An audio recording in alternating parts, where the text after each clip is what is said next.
नमस्कार, एचएन 24/7 देख रहे हैं आप। मैं हूं आपके साथ विशाल गर्ग। खबरों की शुरुआत करेंगे। दशहरा पर्व को देखते हुए राजधानी देहरादून में अग्निशमन विभाग ने अपनी तैयारियां पूरी कर ली है।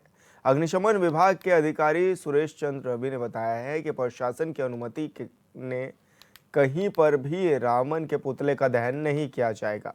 उन्होंने कहा है कि जहां जहां पर इस तरह के आयोजन होते हैं उसके लिए जिला अधिकारी और सिटी मजिस्ट्रेट से अनुमति मिलने के बाद ही वहां पर रावण के पुतले का दहन किया जाएगा। इसके अलावा पुतला दहन से पहले कई तरह के सुझाव भी दिए गए हैं।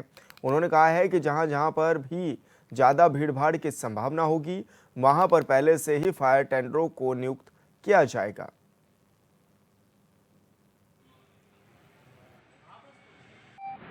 सर यहाँ जो हमारे यहाँ चल रहे हैं उसको हमारी तरफ से अनापत्ति प्रमाण पत्र दिए गए हैं।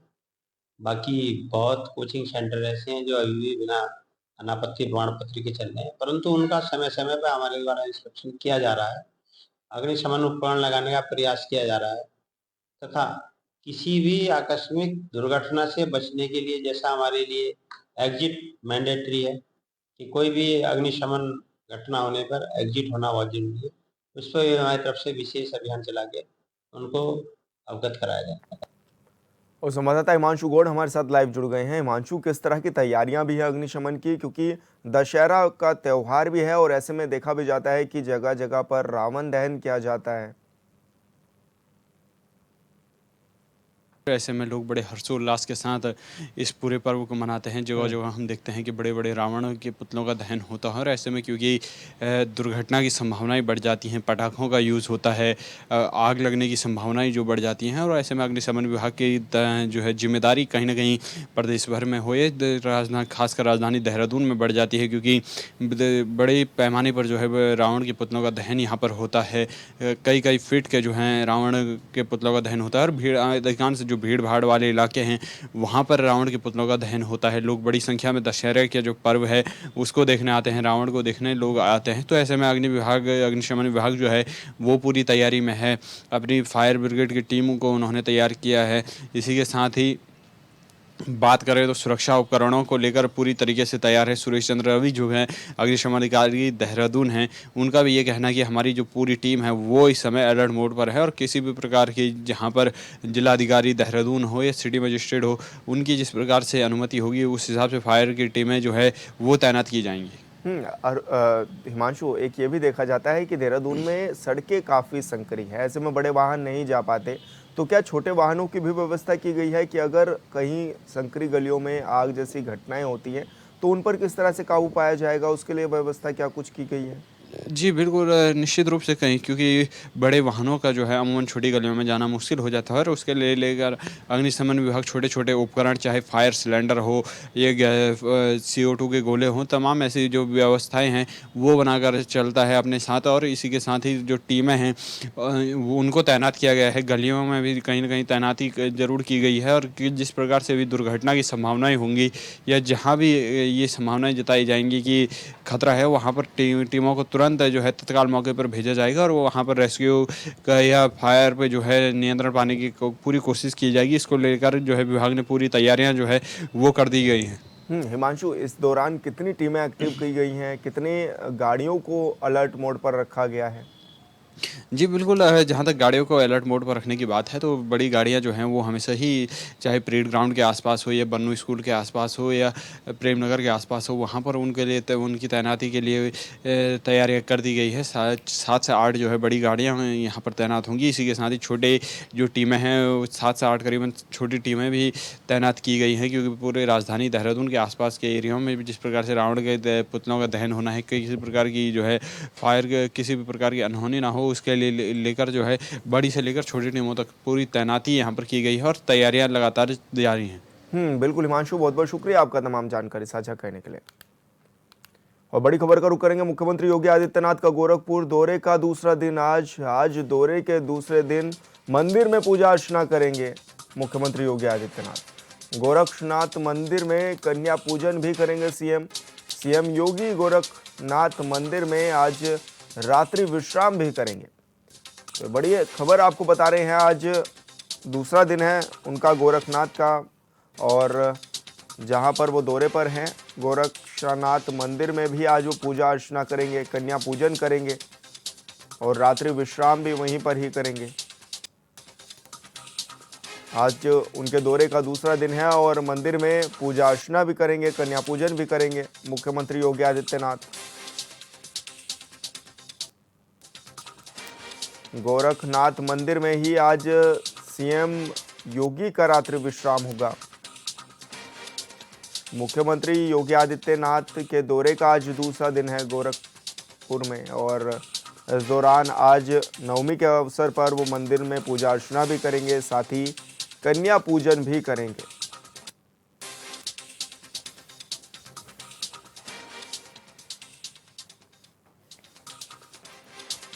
और ब्यूरो चीफ प्रदीप आनंद श्रीवास्तव हमारे साथ फोन लाइन पर जुड़ गए हैं। प्रदीप, क्या कुछ जानकारी मिल रही है, किस तरह की व्यवस्थाएं रहने वाली हैं, तैयारियां किस तरह की रहने वाली हैं, मुख्यमंत्री का क्या कुछ प्रोग्राम भी रहने वाला है? बिल्कुल विशाल, देखिए ये जो योगी आदित्यनाथ का आज का कार्यक्रम है, अभी कुछ देर में 9 कन्याओं का पूजन करेंगे, फिर बटुक भैरव का आशीर्वाद लेंगे, फिर उसके बाद जो है मंदिर में सांस्कृतिक संध्या का आयोजन किया गया, उसमें वो बतौर मुख्य अतिथि भाग लेंगे। लेकिन ये जो पूरा कार्यक्रम है, ये सदियों से चलती चली आ रही परंपरा का निर्वाह कर रहे हैं। आप देख सकते हैं एक सीएम होने के बावजूद कितना डाउन टू अर्थ होके जो आम जनमानस जिस तरह से 9 कन्याओं का पूजन करते हैं, बटुक भैरव का आशीर्वाद लेते हैं, उस तरह से सीएम योगी भी कर रहे हैं, नाथ संप्रदाय की परंपरा का निर्वहन कर रहे हैं। और इसके अलावा अगर हम बात करें तो कल जो है सबसे बड़ा एक जुलूस कह सकते हैं, उत्तर प्रदेश का बहुत बड़ा जुलूस माना जाता है। ये गोरखनाथ मंदिर से निकलेगा, अपने विशेष परिधान में योगी आदित्यनाथ होंगे और रामलीला मैदान करीब 1.5 किलोमीटर की दूरी वो 2 घंटे में जुलूस तय करेगा, जिसकी अगवानी मुस्लिम और हिंदू दोनों पक्ष के लोग करते हैं और ये सदियों से चलती चली आ रही परंपरा है। फिलहाल अगर आज के कार्यक्रम की बात करें तो आज अभी कुछ देर में कन्या पूजन का जो कार्यक्रम है वो मंदिर में शुरू हो जाएगा और फिर उसके बाद योगी आदित्यनाथ जो बटुक भैरव हैं उनका भी पूजा करेंगे और आशीर्वाद लेंगे। फिर अन्य जनप्रतिनिधियों से उनकी मुलाकात होगी और चूंकि गोरखनाथ मंदिर उनका खुद का अपना घर है तो सीएम हाउस होने की वजह से जो सुरक्षा व्यवस्था, त्रिस्तरीय सुरक्षा व्यवस्था है और सुरक्षा के सारे मानक जो है वो पूरे किए जा चुके हैं। रात्रि विश्राम भी उनका वहीं पर रहेगा? बिल्कुल, आज रात्रि विश्राम भी करेंगे, कल सुबह जनता दर्शन भी करेंगे, फिर उसके बाद कल शाम को 4 बजे से वो विजय जुलूस में शामिल होंगे। जी बिल्कुल प्रदीप, बहुत बहुत शुक्रिया आपका तमाम जानकारी साझा करने के लिए। और संभल से बड़ी खबर, बीएसए ने किया इंचार्ज अध्यापिका को सस्पेंड, फर्जी अटेंडेंस लगाने और धमकाने के मामले में की बड़ी कार्रवाई। बच्चों की कम उपस्थिति पर बीएसए हुई नाराज। बैजोई ब्लॉक के प्राथमिक विद्यालय पिपली का है पूरा मामला।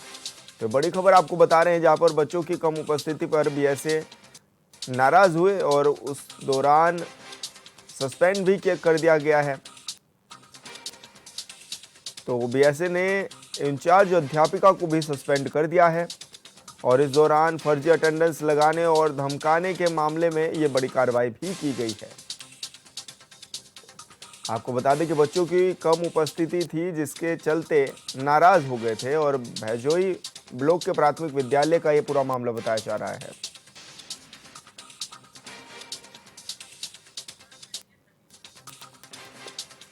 और संवाददाता सतीश सिंह हमारे साथ फोन लाइन पर जुड़ गए हैं। सतीश, क्या कुछ जानकारी मिल रही है, क्या अभी अपडेट है? फर्जी अटेंडेंस और लगाने के धमकाने के मामले में इंचार्ज अध्यापक के लिए सस्पेंड किया गया है। एमडीएम नहीं बनवाने पर बच्चे की कम उपस्थिति को लेकर के बीएसएन ने इसमें नाराजगी जताते हुए यहाँ पर जो अध्यापक दीपांशी और सहायक अध्यापक को झूठे मुकदमे में फंसाने सहित कई गंभीर आरोप लगे हैं। बीएसए अलका शर्मा की ये जांच की गई तो उसमें जो है जब पाए गए तो उसमें निर्दोष पाए गए हैं, तो इसी को लेकर के उनके खिलाफ कार्रवाई की गई है। जी लेकिन बच्चों की उपस्थिति क्यों कम है, क्या वजह इसके पीछे की है? देखिए, हम आपको बताएं जिस तरह से अध्यापक हम स्कूल में नहीं जाते हैं और उस तरह से जाने के बाद में जो है वहाँ पर बच्चे कम आते हैं, पढ़ा सही से तो नहीं पढ़ाते, तो इसलिए उनकी जो है जांच की गई थी तो वही उसमें निर्दोष पाए गए थे। इसी को लेकर के जो है उनके खिलाफ कार्रवाई की जा रही है। बिल्कुल सतीश, बहुत बहुत शुक्रिया आपका तमाम जानकारी साझा करने के लिए।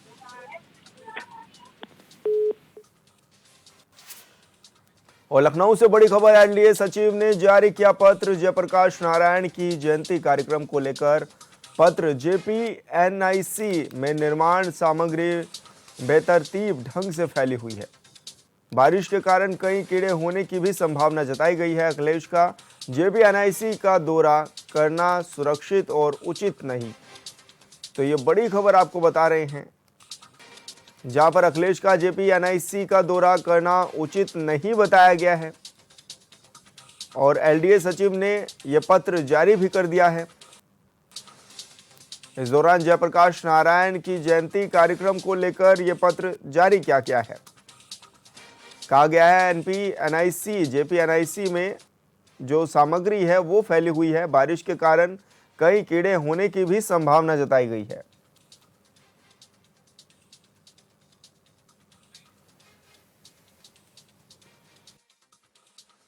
ये टीन शेड लगा करके सरकार आखिरकार क्या छिपाना चाहती है? कहीं ऐसा तो नहीं कि बेचने की तैयारी हो, किसी को देना चाहते हो? काम को रोकना, काम को बिगाड़ना और फिर काम का बर्बाद कर देना और फिर ये लिख देना पेंटर बेचारा बैठा हुआ है, उसे केवल पैसा दिया होगा इस बात को लिखने के लिए कि निर्माणाधीन है। ये निर्माणाधीन नहीं है, ये बेचने की तैयारी है, इसको बेचा जाएगा। और मैं समझता हूँ अगर सरकार नहीं चला पा रही है तो बेच दे तो अच्छा है, कम से कम ये चलने लगेगा। और टीन शेड लगा करके कोई रोक नहीं सकता विचारधारा को, कोई रोक नहीं सकता विचारधारा को। और ब्यूरो चीफ प्रदीप आनंद श्रीवास्तव हमारे साथ फोन लाइन पर जुड़ गए हैं। प्रदीप, क्या कुछ जानकारी मिल रही है, आखिर क्यों अखिलेश नाराज नजर आ रहे हैं? बिल्कुल विशाल, अगर हम बात करें तो आज जयप्रकाश नारायण की जो है पुण्यतिथि है और उस मौके पर अखिलेश यादव वहाँ पर जयप्रकाश नारायण का ये जो जहाँ पे टीन शेड की बात वो कर रहे हैं वहाँ पर वो माल्यार्पण करना चाहते थे, लेकिन वहाँ पहले ही उत्तर प्रदेश सरकार ने भूमि अधिग्रहण करके और उसको वहाँ पे निर्माण कार्य का जो है काम शुरू कर दिया था और उस पर बाकायदे नोटिस भी चस्पा था कि कोई भी किसी भी आम व्यक्ति के लिए यहाँ प्रवेश बंद है। रात में 11 बजे आनंद फानंद में अखिलेश यादव वहाँ पहुँचते हैं और उन्होंने जो है अपने तस्वीरों में देखा ही होगा कि किस तरह से उनकी बयानबाजी है। इसके अलावा वो अपने कार्यकर्ताओं को भड़काते हुए भी नजर आ रहे हैं कि यहाँ पर लिख दो समाजवादी पार्टी जिंदाबाद और तमाम तरह के एलिगेशन उन्होंने उत्तर प्रदेश सरकार पे लगाए। फिलहाल PCS ने जो SDM सदर ने जो है इस पर एक पत्र जारी किया है कि पहले से जो है यहाँ पे निर्माण कार्य चल रहा था और पहले से जो है इसकी सूचना दी गई थी, बावजूद इसके काम में बाधा डाल रहे हैं। वर्तमान समय में उत्तर प्रदेश के पूर्व मुख्यमंत्री और जो सांसद हैं अखिलेश यादव, तो उनको एक तरह से चेतावनी भी दी गई है। और अखिलेश यादव आज दिन पर high voltage drama Samajwadi party के कार्यालय से लेकर और जो जयप्रकाश नारायण का जो ये स्थल है यहाँ तक चलने वाला है। फिलहाल उत्तर प्रदेश की राजनीति आज जो है इस पूरे मामले से गर्म होती हुई दिखाई दे रही है। आगामी त्योहारों को देखते हुए संभल में प्रशासन अलर्ट मोड पर है। कमिश्नर और DIG ने संभल में पुलिस के साथ फुट मार्च कर सुरक्षा इंतजामों का भी जायजा लिया है। साथ ही पुलिस अधिकारियों को असामाजिक तत्वों से कड़ाई से निपटने के निर्देश दिए गए हैं। इस दौरान स्थानीय लोगों ने अधिकारियों पर पुष्प वर्षा भी की है।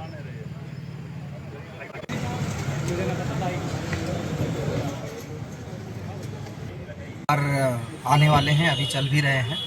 आगे दशहरा है, दीपावली है, उसके बीच में भी बहुत सारे त्यौहार हैं और एक लंबा, मुझको लगता है 1 महीने तक त्यौहार चलेंगे। इस बीच में एक पूरा जो क्राउडिंग होती है मार्केट से लेके हर जगह, लोग सेलिब्रेट करते हैं, किसी भी तरीके की कोई अप्रिय स्थिति न पैदा हो, सभी सौहार्दपूर्ण तरीके से त्यौहार मनाएं और किसी तरीके की किसी के साथ वैमनस्यता न हो। DIG अलीगढ़ मंडल प्रभाकर चौधरी ने पहली बार एटा का भ्रमण किया है। इस मौके पर DIG ने पुलिस अधिकारियों को आगामी त्यौहार को लेकर जरूरी दिशा निर्देश भी दिए। साथ ही रामलीला मैदान में पैदल मार्च कर सुरक्षा व्यवस्थाओं का जायजा भी लिया और रामलीला मैदान में मौजूद CCTV कंट्रोल रूम का भी निरीक्षण किया है।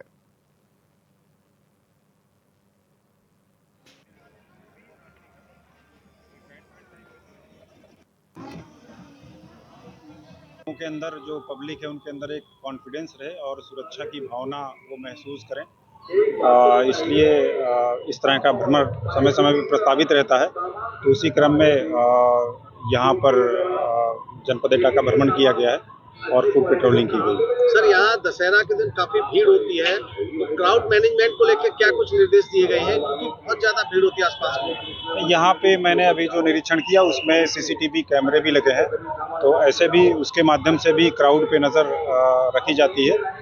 और चूंकि देहात से लोग आते हैं और शाम तक चले जाते हैं, तो रात में कोई बहुत बड़ा इशू नहीं है। ग्राउंड भी काफ़ी बड़ा है, व्यवस्थाएं काफ़ी ठीक है। जो पुलिस फोर्स का है डिप्लॉयमेंट है वो रहेगा, और यहाँ पे जो लोकल गस्टेड अफसर हैं वो भी।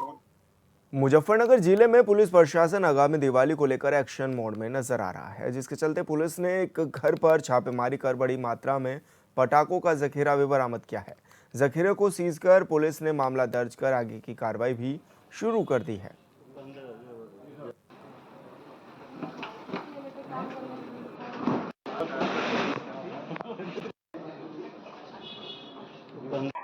आज भूपे खां से जब सूचना प्राप्त हुई तो आदर्श कॉलोनी में सूचना मिली कि वहाँ पे एक घर में भंडारण किया हुआ है पटाखों का।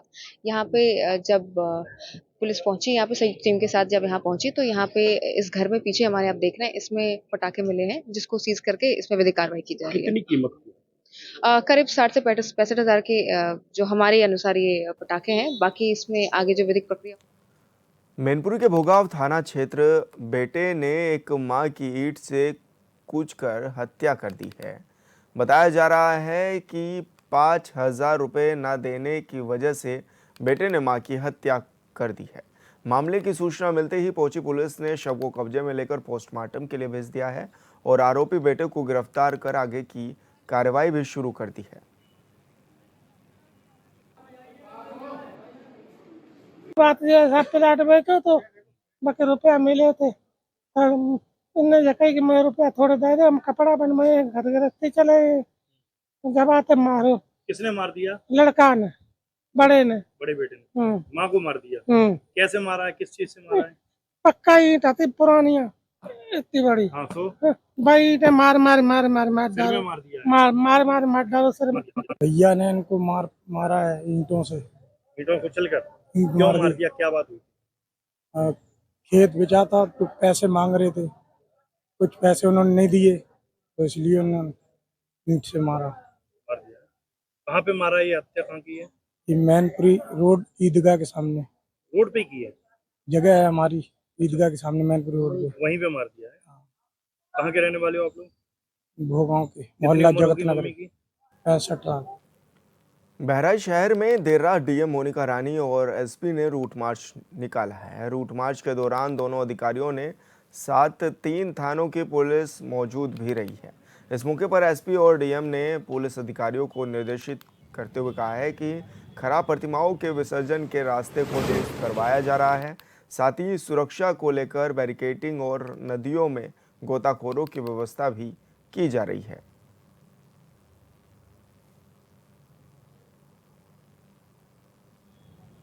का कार्यक्रम चल रहा है, उसमें जो मूर्ति विसर्जन का रूट है तो उसमें भ्रमण कार्यक्रम लगातार किए जा रहे हैं। माननीय मुख्यमंत्री जी के द्वारा भी निर्देश दिए गए कि जितने भी विसर्जन के हमारे यात्रा हैं और जो जहां से होनी है तो उसको रूट को भ्रमण किया जाए। तो उसी के दृष्टिगत मेरे द्वारा और एसपी साहब के द्वारा जो है आज भ्रमण किया गया पूरे बाजार क्षेत्र का। और इसके साथ साथ हमारे एडीएम साहब, सीआरओ साहब और जितने भी एसडीएम साहब हैं वो अपने सीओ के साथ में कंसर्न एसएचओ एसओ के साथ में भ्रमण कर रहे हैं।